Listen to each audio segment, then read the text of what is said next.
Olá, está começando o seu Jornal Universitário. As principais notícias das Faculdades Integradas Aparício Carvalho, Finca e Metropolitana, você vai acompanhar comigo, João Ricardo, em um resumo dos principais acontecimentos da última semana e também uma agenda com os próximos eventos para você se programar.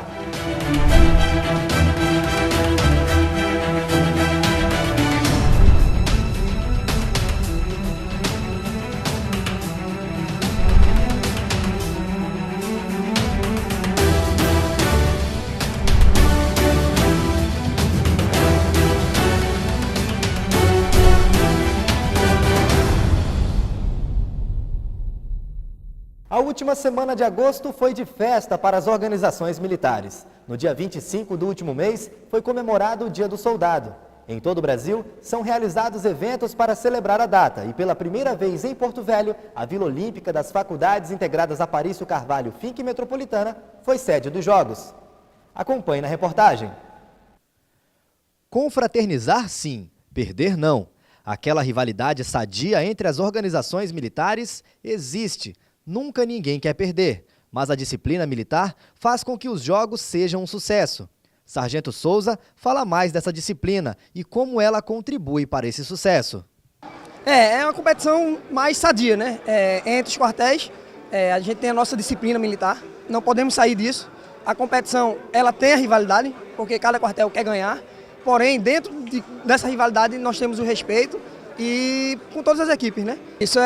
Nós somos militares dentro do quartel e fora. Então, independente se tem rivalidade ou não, a gente tem a nossa hierarquia, nossa disciplina, e isso fora também do quartel tem que ser obedecido e seguido todos os patentes e no caso, graduações. A escolha do local se deu por um contato entre o comandante militar da Amazônia, General Teófilo, e o diretor-geral da Finca, Doutor Aparício Carvalho. Eu gostaria de agradecer em nome do General Costa Neves, que é o comandante da brigada, a instituição, a Finca, na pessoa do Dr. Aparício de Carvalho, por ter cedido essa área que está atendendo muito bem essas atividades esportivas aqui da brigada. Os jogos são referentes à Semana do Soldado, que todo ano é comemorado no dia 25 de agosto. O Exército sempre realiza competições em meio de comemorar em forma de confraternização essa data. Ao todo, 6 organizações militares participaram das competições e pela primeira vez foi realizado na Vila Olímpica das Faculdades Integradas Aparício Carvalho, Finca e Metropolitana. Esse ano, na Finca, está sendo a primeira. Espero que não seja a primeira, seja a primeira de muitas. E nós contamos hoje com 6 equipes, que é o 17º Pelotão de Comunicações de Selva, a 17ª Base Logística, a Companhia de Comando, o Pelotão de Polícia do Exército, a 17ª Companhia de Infantaria de Selva e o 5º BEC. Os jogos deixam os militares mais à vontade, de forma descontraída, saindo um pouco da rotina de dentro dos quartéis. Os jogos são de fundamental importância, tendo em vista a atividade física que é feita. A gente sai da nossa rotina, exerce algumas atividades em relação a jogos. Teve a competição de vôlei e futebol, pela manhã participamos de futebol e agora o vôlei. Então essas atividades, por tirar a gente de dentro da guarnição, de dentro do quartel, ela é de fundamental importância. E essa semana também não só foram jogos, também fizemos algumas atividades em escolas, exposições, que também vêm tanto engrandecer o nosso trabalho e tirar um pouco a gente da nossa rotina. 1º de setembro de 1998. Essa é a data em que o profissional educador físico foi reconhecido pelo Congresso Nacional. A primeira semana do mês começou com muita comemoração e aprendizado. A Semana Acadêmica de Educação Física ofereceu cursos em diferentes áreas, proporcionando diversidade de conhecimentos aos formandos. Eu e o Márcio Nobre estivemos presentes e você acompanha agora na reportagem. Quem se forma em Educação Física tem matérias mais ligadas às áreas de Ciências Biológicas e da Saúde, preparando-se para uma atuação diretamente ligada ao ensino, seja em ambientes escolares ou centros esportivos. Com os cursos oferecidos, os alunos puderam ter uma visão diversificada de assuntos específicos. Sim, o curso de Educação Física nós já temos as disciplinas curriculares. Quando nós realizamos a semana acadêmica, nós pensamos algo que não está nos conteúdos das disciplinas curriculares, mas que é de extrema importância no exercício da profissão do acadêmico. Para isso, nós pensamos em cursos que venham a fazer essa composição do conhecimento do acadêmico enquanto na sua formação. Para a gente, acadêmico é muito importante, né? Porque a gente sai do cotidiano, daquela coisa da sala de aula, e é uma coisa extracurricular, né, que vem para a gente, vem para somar no nosso currículo, no nosso aprendizado, para a formação da gente mais para frente. Igor é acadêmico do 3º período e diz o que sente em poder ter a oportunidade de ampliar seus conhecimentos. É uma oportunidade única, né? Na semana acadêmica, a Faculdade Metropolitana vem nos oferecer esses cursos, né, complementares. E para nós acadêmicos é muito importante ter esses cursos. O objetivo da Semana Acadêmica de Educação Física é proporcionar a maior diversidade de conhecimentos através da realização de cursos. Todos eles foram pensados e elaborados numa visão escolar. Então veja, nós temos o curso de dança, que são proposições da dança enquanto conteúdo da educação física escolar. O outro curso, que é esse curso que está nessa sala aqui agora, é o de elaboração de projetos interdisciplinares no ambiente escolar. O outro curso são esportes alternativos na escola, fora aqueles esportes já ditos tradicionais que se trabalham. E o terceiro curso é Libras. Você trabalha também no ambiente escolar, que o aluno nosso ele tem que entender um pouco mais de Libras, por isso nós colocamos Libras, para ele ter um conhecimento maior, já que ele vai receber no ambiente escolar alunos que necessitam dessa comunicação. Outro tema abordado foi o reconhecimento da profissão. O profissional educador físico foi reconhecido em carteira há apenas 17 anos, em 1998. O profissional de educação física, que era antigo professor de educação física, ele é hoje diferenciado porque nós somos profissionais liberais, a partir da promulgação da lei, né, que faz com que a nossa profissão seja legalizada. Então, nada mais do que trazermos, né, atrações e conhecimentos a mais para que eles possam ser agraciados com isso. Sob a orientação do professor Josué Carvalho, alguns alunos foram a campo observar e conviver de perto com moradores de rua que deixaram suas casas ainda quando crianças. Um olhar aprofundado no Estatuto da Criança e do Adolescente. Então esse trabalho faz parte de uma prática inovadora que nós temos feito na universidade. Eu procuro dizer aos meus alunos que eles são sujeitos à sua própria da construção do seu conhecimento.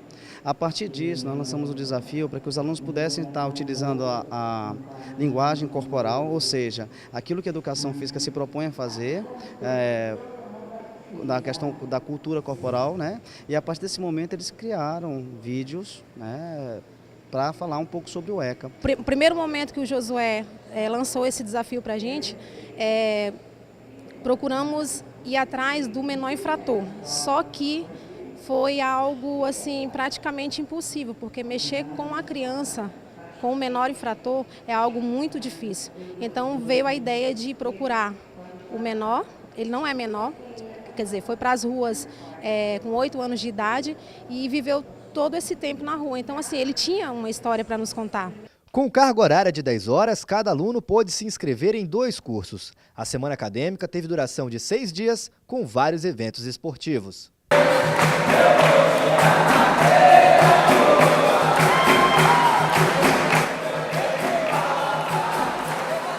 Engrandece muito o nosso currículo e nossa certificação continuada, tanto na academia, para quando for na teoria e prática, a gente desenvolver o nosso projeto e o nosso curso, que viabiliza condições e especificações para a nossa área de educação física ser cada vez melhor.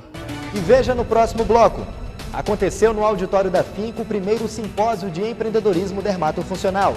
E palestra sobre crime organizado abriu a primeira semana de gestão de segurança privada.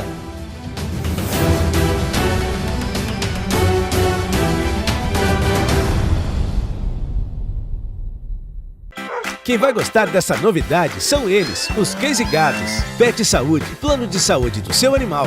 Um plano completo para a sua tranquilidade e felicidade dos bichinhos. Com cobertura para internação e consulta, assistência médica inclui exames de imagem e laboratorial. Plano Pet Saúde, várias modalidades e preços a partir de R$40. Com toda a comodidade do Hospital Finca. Central de Vendas Raízes, 3222-5551. Adquira seu plano Pet Saúde.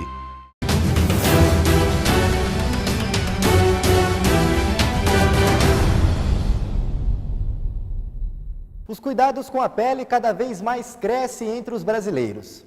Não basta mais usar um simples cosmético. Agora eles são chamados de dermocosméticos. A dermatofuncional é a área da fisioterapia que cuida da estética e a coordenação, juntamente com os alunos, realizou o primeiro simpósio de empreendedorismo dermatofuncional. Simpósio tem por finalidade discutir o assunto do conhecimento de todos os presentes. Na maioria das vezes, é difundir pesquisas e inovações que são de interesse comum. Assim aconteceu o primeiro simpósio de empreendedorismo dermatofuncional. Esse simpósio ele visa trazer pessoas que já têm comércios, que trabalham com a fisioterapia, seja ela dentro da área dermatofuncional como estrutural, e mostre para os alunos que eles podem seguir várias vertentes, seja elas dentro de um consultório, dentro de uma loja, dentro de espaços como a Espaço Laser que cria aqui, a Valmari, a Mary Kay, lugares onde as pessoas podem usar a profissão que elas têm para poder divulgar produtos e fazer com que as pessoas saiam dali melhor. Bom, o foco principal desse simpósio, que foi idealizado pela professora Elisiane, com a ajuda nossa, dos alunos, é despertar em nós esse espírito empreendedor nessa área da dermatofuncional, que é uma área que está em alta na fisioterapia. Alguns parceiros participaram do evento, como o caso da Valmari, que também expôs alguns produtos. O que antes eram chamados de cosméticos, agora são dermocosméticos. Além de cuidar da beleza, os produtos também tratam da pele. A Valmari é uma linha de dermocosmético, é uma linha de tratamento. Ela é muito usada por dermatologistas, por esteticistas. Nós temos a linha cliente e a linha profissional. Então, assim, a nossa empresa Valmari Dermocosméticos, ela já existe há mais de 30 anos no Brasil. Estamos aqui em Porto Velho há 6 anos, trabalhando agora mais essa parte de cursos. Então, para o fisioterapeuta é bem interessante, porque ele vai ter um leque a mais no campo de atuação dele, principalmente nessa área de estética, que é uma área que vem crescendo muito a cada ano. O primeiro simpósio de empreendedorismo na área da fisioterapia dermatofuncional, que é a área que cuida da estética, tem como principal objetivo fazer e despertar o lado empreendedor de cada aluno, fazendo assim com que o profissional fisioterapeuta veja os diversos caminhos que ele pode seguir. Nossa ideia surgiu dos alunos da disciplina de dermatofuncional de conhecer um pouco mais sobre a área de dermatofuncional. E numa conversa informal com a Valéria e a Sandra do Espaço Laser, nós chegamos à conclusão de que um simpósio seria o ideal para a gente mostrar o potencial da dermatofuncional no estado de Rondônia. Bom, é importante frisar que as faculdades integradas Aparício Carvalho, elas têm como intuito fazer com que o nosso aluno saia daqui e que ele consiga se empregar. Quando a gente fala de empreendedorismo, a gente coloca como tendo uma meta de que o aluno saia e ele tenha um emprego e consiga se realizar naquilo que ele faz. Valéria Lima e Bárbara Rodrigues, ambas fisioterapeutas, foram algumas das palestrantes do evento. Nossa palestra falou sobre as atualidades do laser, do bem-estar, saúde e bem-estar. Então, hoje, é importante o fisioterapeuta estar enganjado nessas atualidades. Para isso, a gente trouxe esse tema para esse simpósio de empreendedorismo. Então, a gente tem que estar atualizado, principalmente com respeito à estética, que é uma área que cresce muito todo dia. Eu falei um pouquinho sobre a importância do profissional conhecer um pouco da administração da sua empresa. Saber direitinho os custos que a empresa tem, não basta nós sermos apenas profissionais. A partir do momento que a gente abre uma empresa, nós temos que ser também empreendedores. Então, para isso, para que a gente possa saber o cálculo de um procedimento X, como uma radiofrequência, uma carboxiterapia, a gente precisa saber qual o custo que eu vou ter com um paciente para poder calcular essa sessão. É impossível hoje falarmos de números quando o assunto é crime organizado. Cada vez mais o assunto vem à tona. Com o intuito de abranger o tema, a primeira semana do curso de Gestão de Segurança Privada trouxe a delegada e palestrante Ingrid Brandão, da Delegacia de Repressão às Ações Criminosas Organizadas, para explanar o assunto com os acadêmicos. Veja na reportagem. Segurança privada é o ramo de atividade econômica que tem por objetivo a proteção de patrimônios e de pessoas. Enquanto a segurança pública é dever do Estado, a segurança privada é uma faculdade de proteger a si, sua família, seus empregados, seus bens, entre outros, nos limites permitidos pela lei. O curso de Gestão de Segurança Privada, ele busca capacitar os nossos gestores, os nossos alunos, a atuarem na área de administração de segurança. O gestor de segurança nada mais é que um administrador na área de segurança. Ele vai fazer a gerência de toda a segurança, a gerência dos riscos e os planos de contenção de riscos de uma empresa ou de qualquer outro órgão. Caio, acadêmico do 3º período, já tem certa experiência, pois trabalha na segurança pública e diz a importância da gestão de segurança privada. É uma área totalmente diferente, né? Porém caminham juntos, segurança privada e segurança pública. Até mesmo porque a segurança privada ela surgiu, infelizmente, da dificuldade da segurança pública abranger a questão da segurança. Então, ela é uma área que vem crescendo, né, e vem se destacando muito, a segurança privada. O mercado de trabalho oferece oportunidade para o profissional de segurança privada trabalhar com equipes de segurança em shopping centers, eventos, acompanhar executivos e autoridades, bem como no transporte e escolta de valores. As faculdades integradas a Paris Carvalho Finca Metropolitana é a primeira do estado de Rondônia a ter o curso, que é nota 4 no MEC, tendo assim um importante papel na valorização do profissional, ajudando a acabar com o número clandestino de pessoas que atuam nessa área. Isso é um papel muito importante, porque a partir do momento em que formamos profissionais qualificados, profissionais que têm a competência para exercer a atividade de segurança privada, logicamente que essas empresas em que não são qualificadas e não têm profissionais qualificados, elas vão acabar e esses profissionais vão ocupar esse espaço. Doutora Ingrid Brandão, delegada, foi uma das palestrantes e abordou o tema crime organizado, aspectos legais e doutrinários. Então, crime organizado é uma lei muito nova, né? Uma lei de 2013, e ela vem sido tratada na mídia com muita ênfase. Então desperta muita curiosidade das pessoas quererem saber como é que funciona, não só, né, dos operadores do direito, as pessoas que não atuam nessa área também, né, têm manifestado interesse em ter conhecimento acerca do assunto. E pelo que a gente observa, o curso de segurança privada é um curso novo e as pessoas estão se demonstrando interessadas pelo compromisso, né, com a profissão. Então, quanto mais conhecimento adquirirem na área de segurança, é importante. Apesar de não poder afirmar crescimento em números, os crimes organizados estão aparecendo com mais evidência em razão dos mecanismos de investigação hoje disponíveis na legislação. A delegacia foi criada recentemente e já vem manifestando diversas atuações.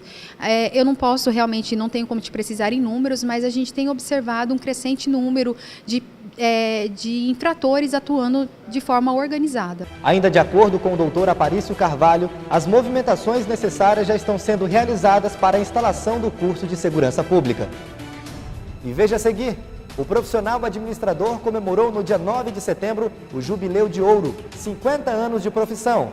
E você também confere a agenda semanal. É logo mais, não saia daí.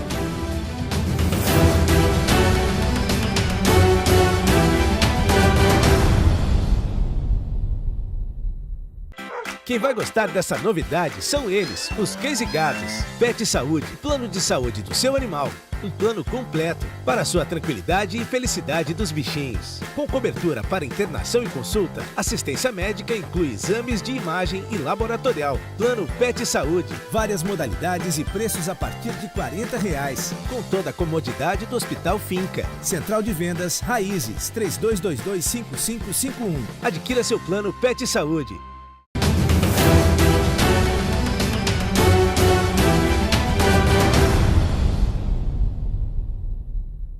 Conselho Federal e Regional de Administração. Você sabe o que é e para o que serve?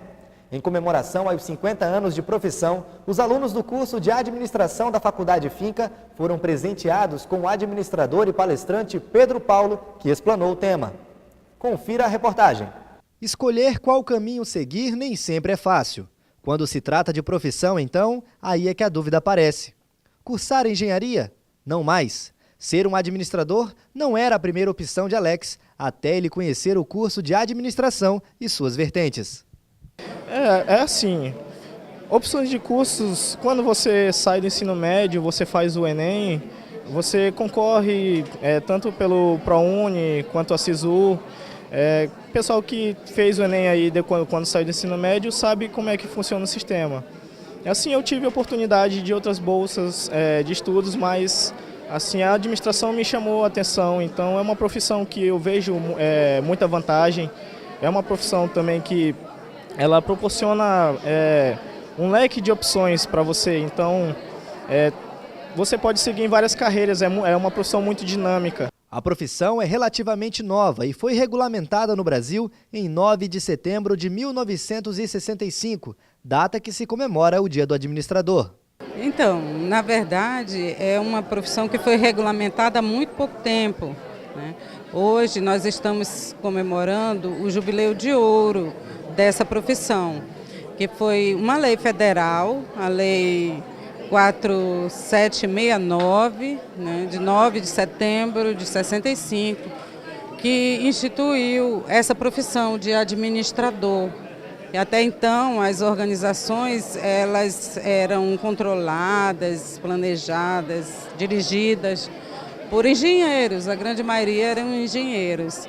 E após a promulgação dessa lei, aí passou a ser gerida realmente pelo administrador.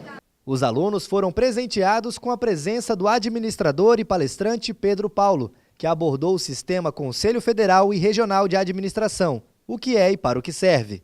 Isso, eu vou abordar hoje o tema, né? É o sistema CFA-CRA, que é o Conselho Federal e Regional de Administração, para dar uma visão um pouco melhor e maior aos acadêmicos, tanto do curso de administração como do curso de gestão que tem aqui, para que eles saibam para onde ir após a formatura, aonde se registrar, por que se registrar e a importância do registro profissional. São 4 anos de curso, onde o aluno terá tempo suficiente para descobrir com qual área da administração ele mais se identifica. Na verdade, muitos acadêmicos falam o seguinte: para que eu vou me registrar? O que o conselho faz por mim?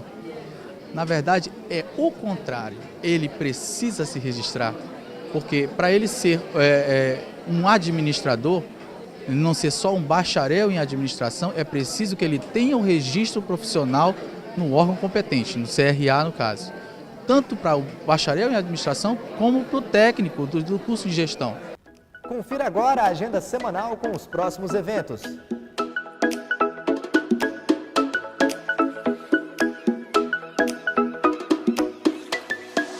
Dia 14 de setembro tem palestra no auditório para o curso de Medicina Veterinária. Na quarta-feira, dia 16, tem festival de sushi para os alunos do curso de Gastronomia, a partir das 6h30 da noite, no Centro Gastronômico da Finca. Dia 19, sábado, tem Dia do Bem a partir das 8 horas da manhã, no pátio da Rede TV Rondônia. Vários cursos das faculdades Finca e Metropolitana estarão oferecendo os serviços médicos e sociais. Basta levar 1 quilo de alimento não perecível.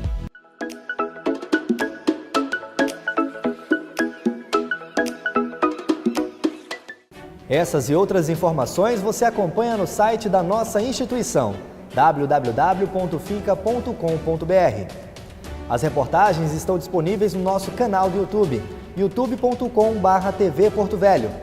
Assista o canal 12 pela Via Cabo e também pelo SGC, Sistema Gurgax de Comunicação, Rede TV Rondônia, canal 17.1 para os 52 municípios do estado. O Jornal Universitário fica por aqui. Aguardamos você no nosso próximo encontro. Até lá!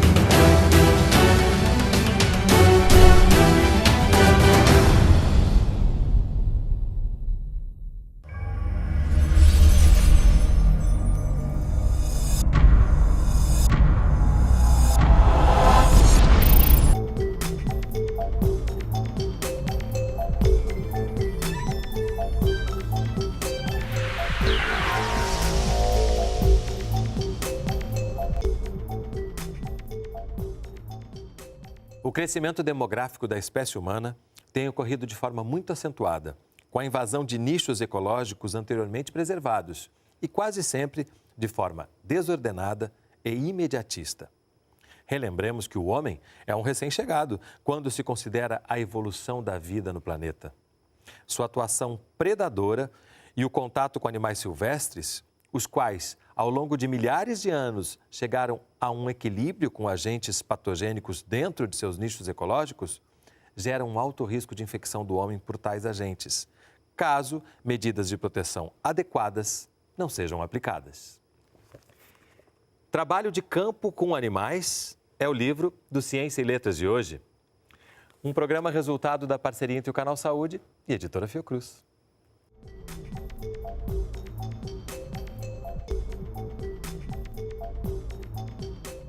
Conversam comigo, no estúdio do Canal Saúde, os autores e organizadores do livro. Elba Lemos, médica, doutora em medicina tropical, e Paulo D'Andrea, biólogo, doutor em zoologia. Sejam bem-vindos.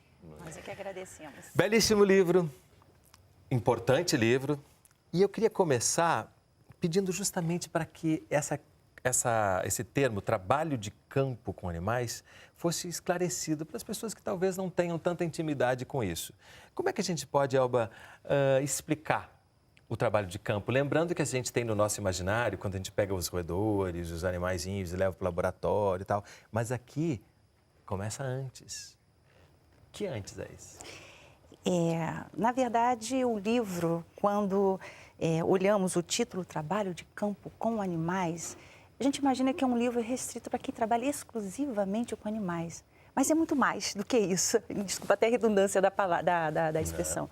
Porque, na verdade, no momento que qualquer pesquisador, aluno, médico, biólogo sai do confortável quatro paredes, né, de um laboratório, de uma sala, e vai fazer uma atividade fora, extra, no campo, ele já está, na verdade, fazendo um trabalho de campo com animais, porque animais não é só o rato, não é só o cavalo, é o mosquito, é o carrapato, são animais invertebrados. Então, é muito importante que a gente tenha essa visão holística, saindo dessas quatro paredes do laboratório, quando a gente vai para o campo, porque além dos riscos que nós eventualmente possamos ter dos micro-organismos, estou falando de um nível bem assim, microscópio, nós também estamos expostos a outros elementos que muitas vezes a gente subestima.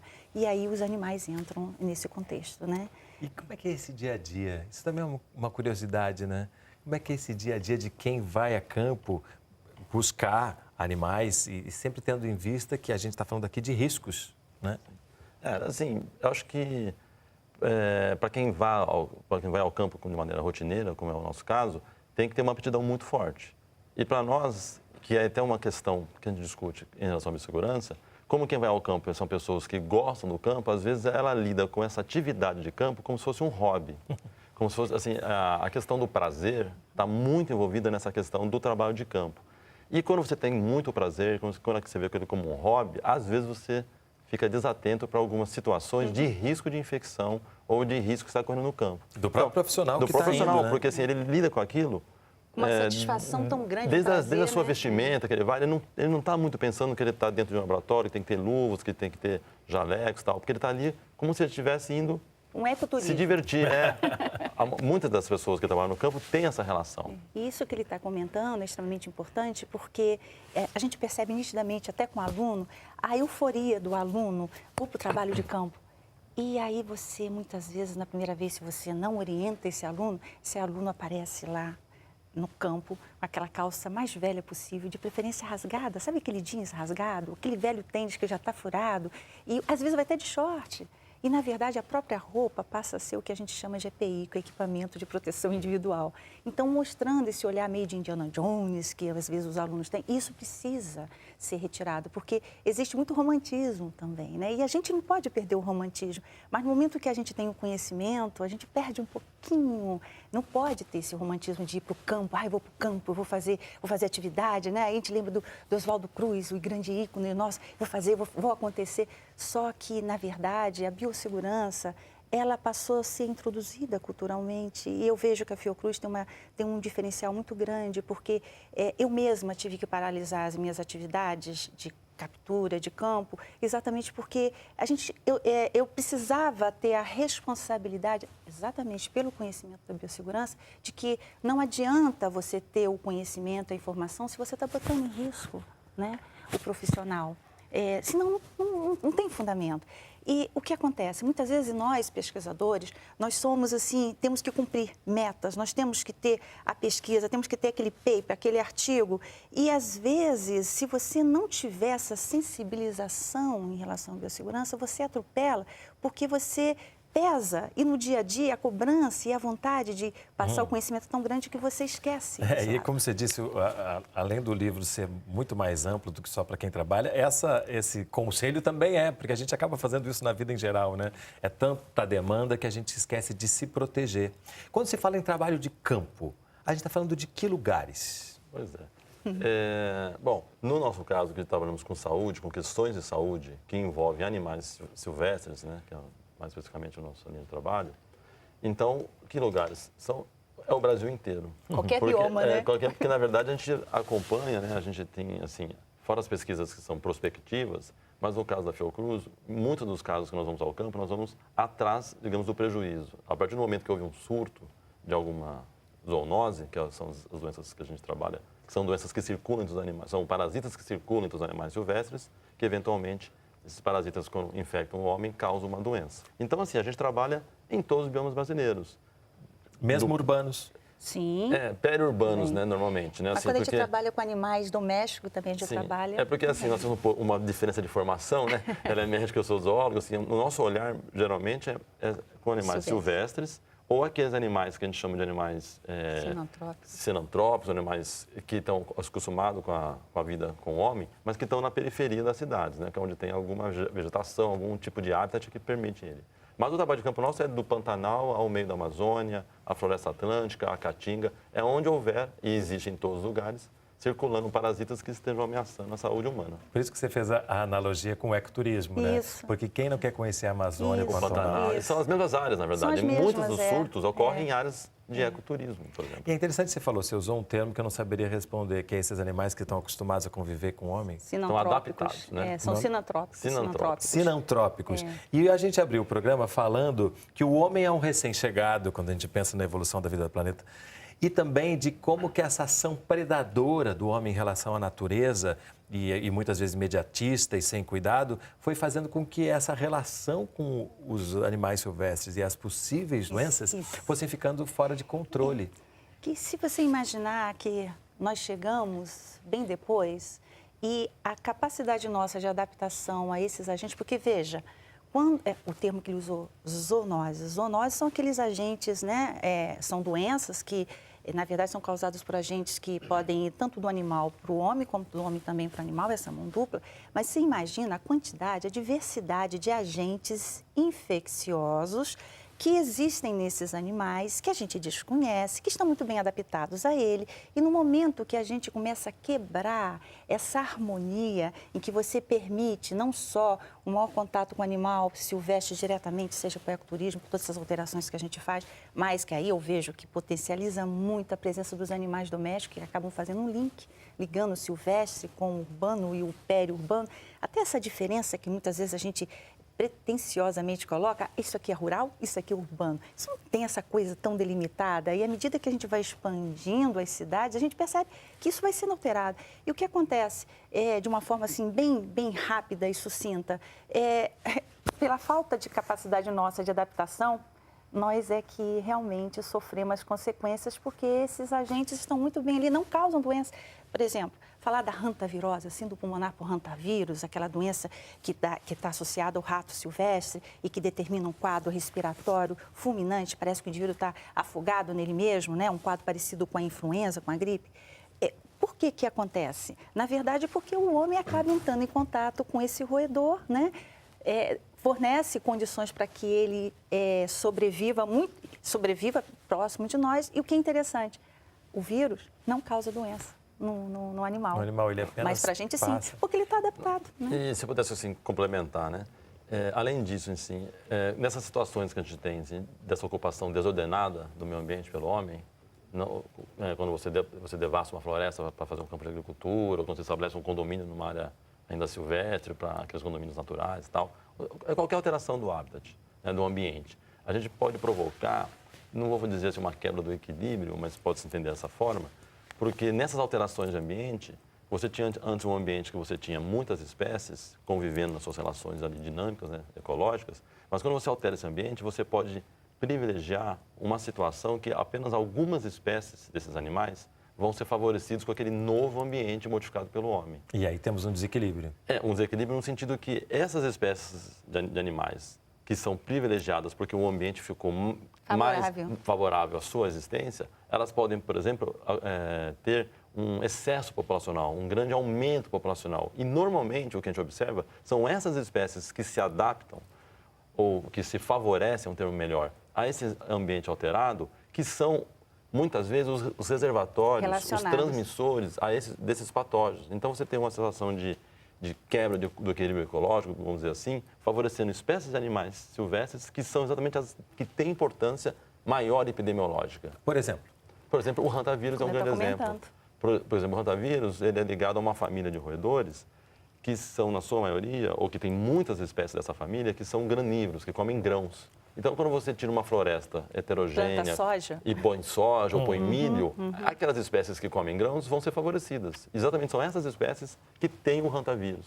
Então, você aumenta a possibilidade de contato do homem com um animal infectado, esses animais invadem os domicílios. Então, essa quebra do equilíbrio é fundamental na transmissão de uma zoonose. Isso que ele está comentando é uma situação que, na verdade, não é a questão só do trabalho de campo, é o dia a dia mesmo. E, assim, eu quero até reforçar que o livro ele passa a ter uma importância porque nós conseguimos agregar profissionais, ele é zoólogo, eu sou médico, mas nós conseguimos agregar um grupo de pesquisadores e jovens, né, com formação muito diferenciada e pensando, na verdade, em todas as situações possíveis, olha a pretensão, que a gente pode vivenciar no campo. De risco, situações né? de risco. Então, no momento que você convida uma colega que é do Corpo de Bombeiros e a gente consegue elaborar um capítulo que eu digo que é um capítulo que não é só para quem vai para o campo, não. Então, nós conseguimos elaborar, por exemplo, que eu acho que é muito pertinente o dia a dia, é você ter uma tabela, como nós elaboramos, de todos os tipos de acidentes possíveis, o que se deve fazer e o que não se deve fazer. Então, é uma situação muito prática. Porque você pode assim, imaginar que nessa situação de campo são áreas realmente silvestres. Então, se uma pessoa tem uma queda, uma fratura, o deslocamento, a remoção, aquela primeira imobilização daquela pessoa é um risco de campo, de um trabalho de campo, de uma atividade de campo. E é um dos capítulos aqui que são exatamente. Então, o livro tenta dar conta também desses aspectos. E outros capítulos que a gente vai falar melhor no próximo bloco, inclusive vai mostrar algumas ilustrações que são interessantes para quem está ouvindo a gente, né? E precisa, eu acho que, ter mais um impacto dentro das imagens de que tem quando alguém lê o livro. Perfeito. No próximo bloco, não sai daí. A gente volta já.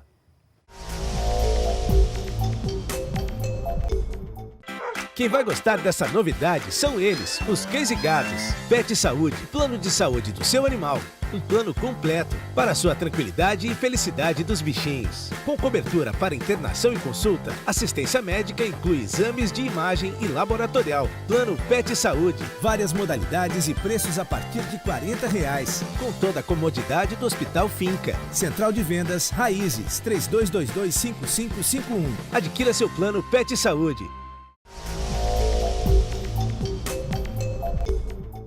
Ciência e Letras está de volta conversando sobre o livro Trabalho de Campo com Animais. Comigo, no estúdio do Canal Saúde, Elba Lemos e Paulo D'Andrea. A gente falou aqui das ilustrações que deixam ainda mais interessante o livro, e tem uma que foi um desenho feito por um aluno? Foi por uma aluna de doutorado. Que é a manobra de Heimlich. Isso. Que é o procedimento que deve ser encarregado em caso de engasgo, apenas se o paciente estiver consciente.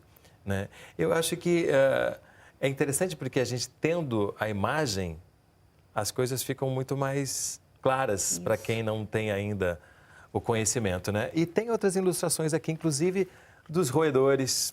A distribuição, né, deles pelo território nacional. Das espécies, né? E aqui a gente vai vendo que, para nós leigos, parece que são todos só ratinhos. Bonitinho. Bonitinho. Eu acho bonitinho. Tem gente que não acha. São muito bonitinhos. Não é ratazana, não. É ratinho, bonitinho. E tem os nomes aqui, claro. Quando a gente está falando, cada espécie é uma espécie diferente. Sim. E apresentam questões diferentes em relação às zoonoses que podem apresentar. A importância desses mapas de distribuição, que a gente sabe que as espécies animais não estão todas em todos os lugares. E o importante é o seguinte, que essa mapa de distribuição de cada espécie pode vir a dar uma dica, porque no diagnóstico de um problema que está ocorrendo, porque muitas dessas espécies estão associadas de maneira específica com alguns agentes etiológicos, com alguns parasitas. Então é importante saber quem é o bicho e aonde ele está, para você também tentar entender o que doença está circulando ali. Possibilita nortear, qual é a espécie, né? Porque você sabe que em cada lugar temos várias espécies, mas nem sempre todas estão envolvidas no ciclo ou na transmissão daquele parasito. Então essa é uma importância grande de você identificar exatamente qual é a espécie e aonde ela está, para te nortear e te dar uma dica de qual é o parasita que está circulando ali. Quando você está no meio de uma pesquisa, por exemplo, você vai buscar um roedor específico? Não.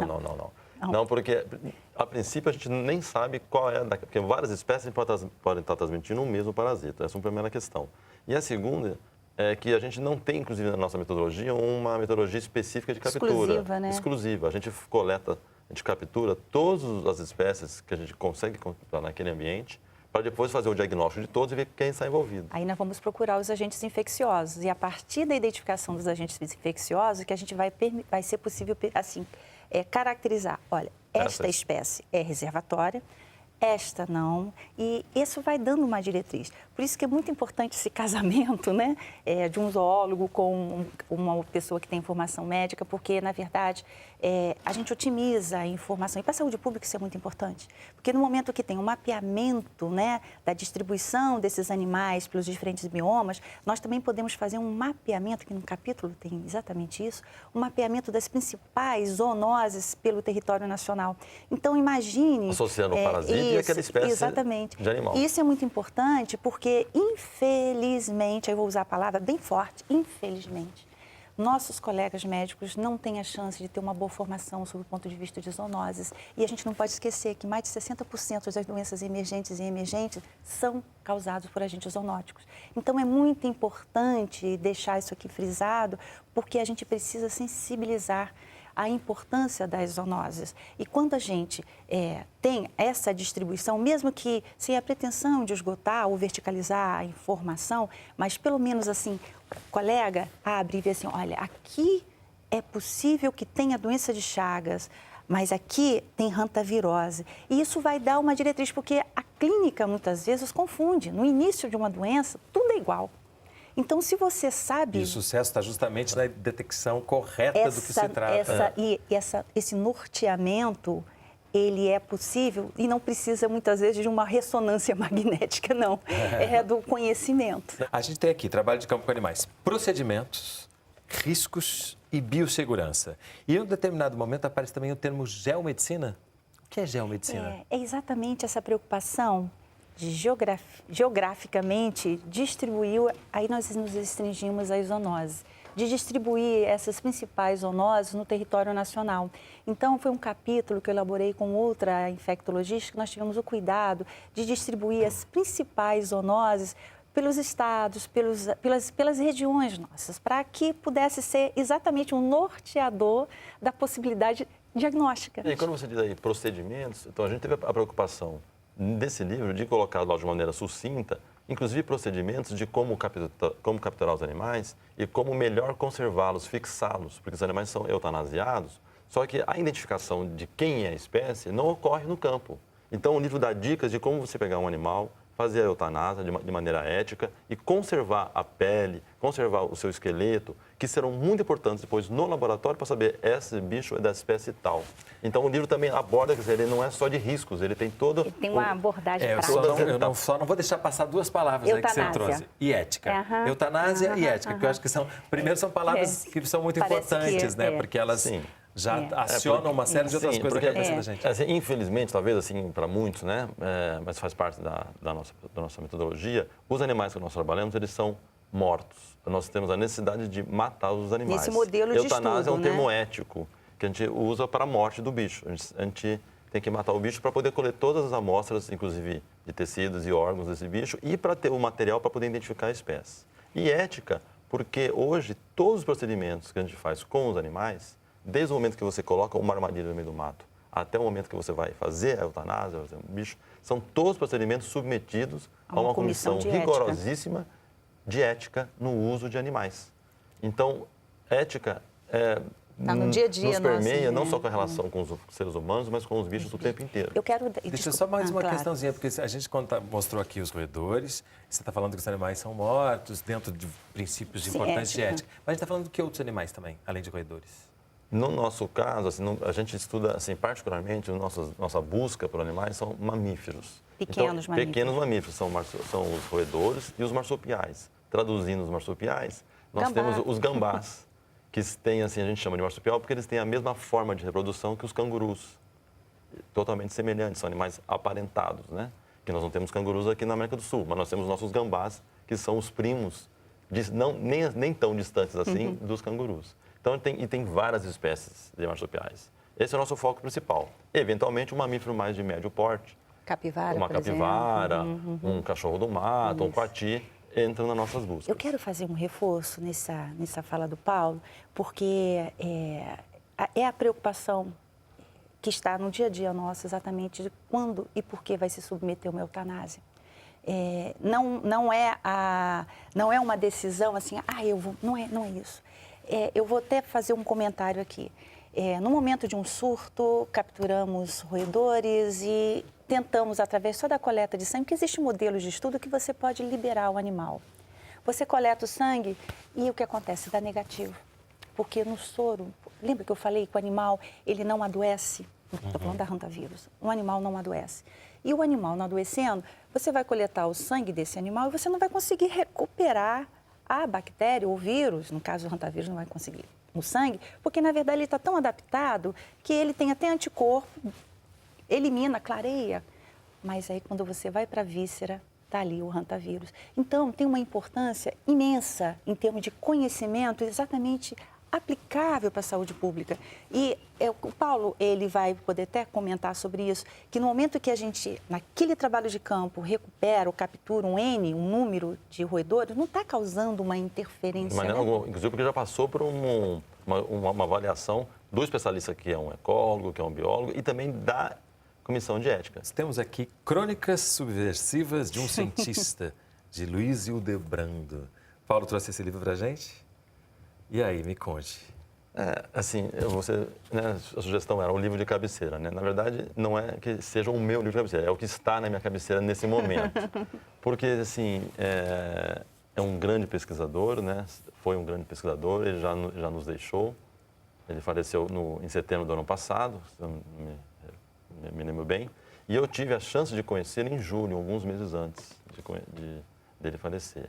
É um cientista que, além de uma trajetória, assim, acadêmica inquestionável, sempre teve um engajamento social muito grande, muito grande. É da escola do professor Samuel Pessoa, foi um dos exilados pela ditadura, que retornou e agora, ainda já bem idoso, continuou trabalhando com doenças tropicais.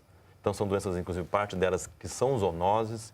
Então, assim, eu ganhei esse livro no meu aniversário do ano passado, e eu faço aniversário esse mês, e eu resolvi começar a ler esse mês. Então, assim, é uma trajetória de um cientista, que além de grande cientista, além de trabalhar com as coisas que a gente trabalha, sempre teve um engajamento social muito grande. São aqueles heróis brasileiros que precisam ser reconhecidos e recuperados, né? E aqui temos Edgar Morin, nada mais, nada menos que Edgar Morin. Esse está na sua cabeceira? E como está. E é extremamente pertinente trazer o Edgar Morin, porque quem me deu de presente este livro foi o professor Lenzi. E você fez uma última frase, né, da importância dos nossos notáveis, né, da gente, na verdade, lembrar dos nossos notáveis.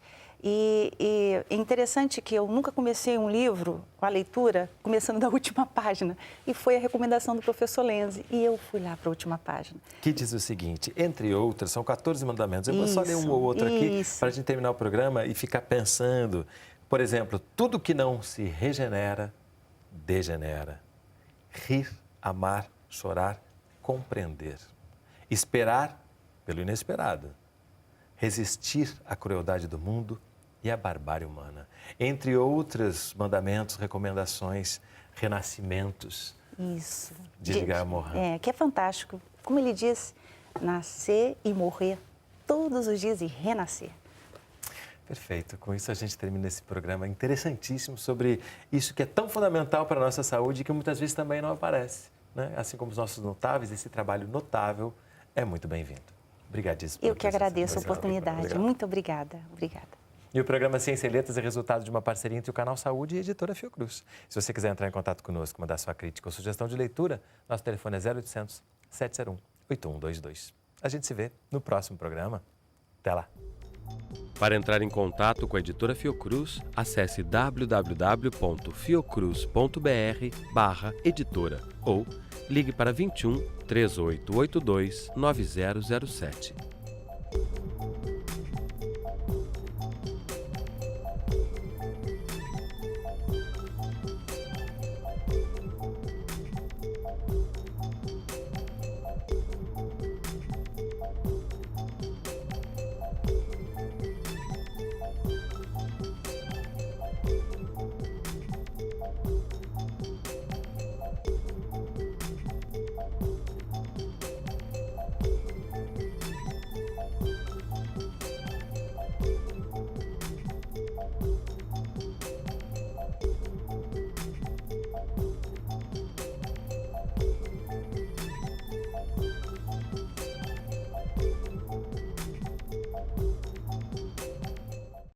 Quem vai gostar dessa novidade são eles, os Case Gatos. Pet Saúde, plano de saúde do seu animal. Um plano completo para a sua tranquilidade e felicidade dos bichinhos. Com cobertura para internação e consulta, assistência médica inclui exames de imagem e laboratorial. Plano Pet Saúde, várias modalidades e preços a partir de R$40. Com toda a comodidade do Hospital Finca. Central de Vendas Raízes, 3222-5551. Adquira seu plano Pet Saúde.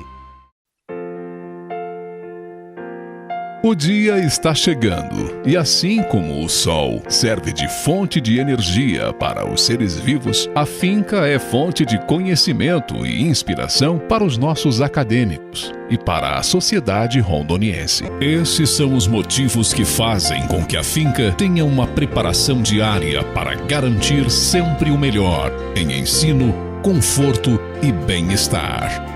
Para cumprir a sua missão primordial de formar profissionais e cidadãos conscientes de seu papel junto à sociedade, a finca oferece 28 cursos de graduação nas áreas de saúde, exatas, humanas, sociais aplicadas e da terra.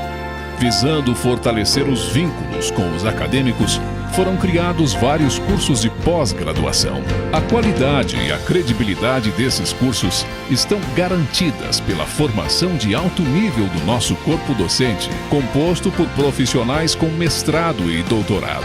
Existe também a CPA, que é a comissão própria de avaliação, onde o acadêmico expressa sua opinião, contribuindo para o avanço da faculdade. A ouvidoria online é outro canal de comunicação entre os estudantes, funcionários e administração da finca. E o NAIA, Núcleo de Acompanhamento e Integração Acadêmica. Os cursos de Ciências Humanas são outro orgulho da finca. Neles, lapidamos o espírito empreendedor de nossos alunos, reforçando a visão ética de que devem ser agentes de mudanças na sociedade. Ver o corpo humano como um templo sagrado. Essa é a filosofia dos cursos da área de saúde da finca, que dispõe de uma estrutura física com um hospital de habilidade, laboratórios e equipamentos de última geração que possibilitam a realização de procedimentos de alta complexidade, intensivos, invasivos e de emergência. Tudo isso contribuiu para a formação de profissionais compromissados com a saúde e a qualidade de vida. Assim, a finca concebeu uma visão humanista da medicina, que coloca o ser humano como o centro de tudo. Contribuir para a evolução da medicina veterinária. Esse é o foco do Hospital Veterinário da Finca, que supera os desafios da saúde animal através do estudo e pesquisa realizados por nossos futuros médicos veterinários. O atendimento de excelência do serviço clínico, cirúrgico e laboratorial para animais de pequeno e grande porte é garantido pelos equipamentos de alta tecnologia disponíveis no Centro de Veterinária. A alimentação é um prazer. E na Finca, esse prazer foi levado ao extremo com a criação do Centro Gastronômico. Nele, a satisfação de cozinhar se aliou à realização profissional, onde é desenvolvida uma gastronomia de alto nível. Serviços de atendimento e administrativo de excelência. Essa é a missão do corpo técnico da Finca, que disponibiliza aos alunos terminais modernos de informação gratuitos, senhas impressas com chamadas sonoras e visuais, contemplando a inclusão social e acessibilidade. Respirar fundo, sentir o ar livre, suar, correr, mergulhar, cuidar do corpo e da mente. Agora é o momento de conhecer a Vila Olímpica, a mais completa de Rondônia. Quadras de futebol e voleibol de areia, ginásio poliesportivo, pista de atletismo e piscina semiolímpica. Para a competição ou atividades acadêmicas, o nosso espaço está pronto para a realização de diferentes práticas. Na Finca, existe a TV Porto Velho, um veículo de comunicação com programação diferenciada, feita por professores e alunos que desenvolvem conteúdos de qualidade e atrativos. Responsabilidade social, uma das prioridades da Finca é o projeto Castanheiras, voltado a famílias carentes que vivem próximas à instituição, possibilitando acesso aos serviços de saúde, cidadania e lazer. O Centro Comunitário de Extensão Educacional Zona Leste oferece gratuitamente assistência médica, odontológica, nutricional e educacional. Participamos de programas de financiamento estudantil ProUni, FIES e Educa Mais Brasil. O Bolsa Rotativa, um financiamento concedido pela Finca com recursos próprios. Nossa finalidade é formar para a sociedade profissionais éticos, inovadores, criativos, críticos e capazes de liderar um mundo em constante transformação, com a realização de metas profissionais, institucionais e sonhos pessoais. PDI 2011-2015. Somos a Finca. Faculdades Integradas Aparício Carvalho, a mais completa faculdade de Rondônia.